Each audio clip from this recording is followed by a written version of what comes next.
ఇక్కడ కనిపిస్తున్న ఈ అమ్మాయి మీలో చాలామంది తెలిసే ఉండుండొచ్చు. ఈ అమ్మాయి పేరు డయానా అమ్మో. దీనికి ఒక యూట్యూబ్ ఛానల్ కూడా ఉంది. ఇప్పుడు ఎందుకు మాట్లాడుకుంటున్నాం అంటే ఈ అమ్మాయి గురించి ఈ అమ్మాయి తన లైఫ్లో జరిగిన సిచ్యుయేషన్స్ గురించి ఒక సిరీస్ తీసుకొచ్చిందండి. అది కన్నమ్మ రూపంలో తన యూట్యూబ్ ఛానల్లోనే ఉంది. నిజంగా ఈ అమ్మాయి ధైర్యానికి మాత్రం హ్యాట్స్ ఆఫ్ చెప్పొచ్చండి. నిజంగా ఈ కాలంలో చదువుకున్న పిల్లలు కూడా చాలామంది వాళ్ళ ఇంట్లో పెళ్ళైన దగ్గర ఫిజికల్ అబ్యూజ్ చేసిన, మెంటల్గా అబ్యూజ్ చేసిన చదువుకున్న వాళ్ళు కూడా అంతే దాన్ని భరిస్తూ ఉంటారు. బయటికి కూడా చెప్పుకోరు. కొంతమంది అయితే పేరెంట్స్కి కూడా చెప్పరు. మళ్ళీ వాళ్ళు బాధపడతారు, ఎందుకులే అట్లే జరిగిపోయిద్ది అన్నట్టు. కొంతమంది పేరెంట్సే చెప్పినా కానీ వాళ్ళేమో బయటికి చెప్పుకోవాలన్నమాట. వాళ్ళలో వాళ్ళే బాధపడుతూ ఉంటారు.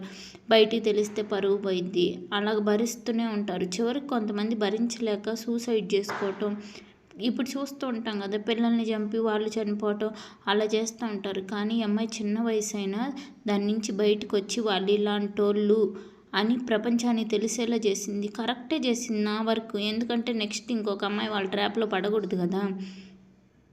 ఇంకా చాలామందికి ఇది ఇన్స్పిరేషన్ కూడా. అంతే భరించేవాళ్ళు ఎందుకు భరించాలి, మనం కూడా తనలాగా బయటికి వెళ్ళి ధైర్యంగా బతకగలం కదా అన్న ఒక హోప్ని కూడా ఇచ్చిద్దండి.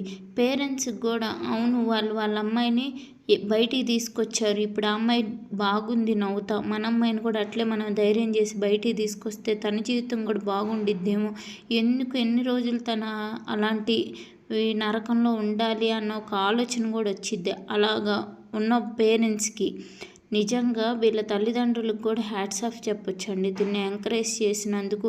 మళ్ళీ ఎందుకు ఇవన్నీ లేపటం, మళ్ళీ గొడవలు అవసరమా అనకుండా తనకు ఒక సపోర్ట్ ఇచ్చినందుకు నిజంగా వాళ్ళకు కూడా హ్యాట్స్ ఆఫ్ చెప్పొచ్చండి. ఈ అమ్మాయి ఈ దీవాళి రోజు నాకు ఎలా కనిపిస్తుందంటే నరకాసుడితో ఫైట్ చేసి బయటకు వచ్చిన సత్యభామలాగా కనిపిస్తుంది. అందుకే నేను ఇవాళ ఇది పోస్ట్ చేస్తున్నాను.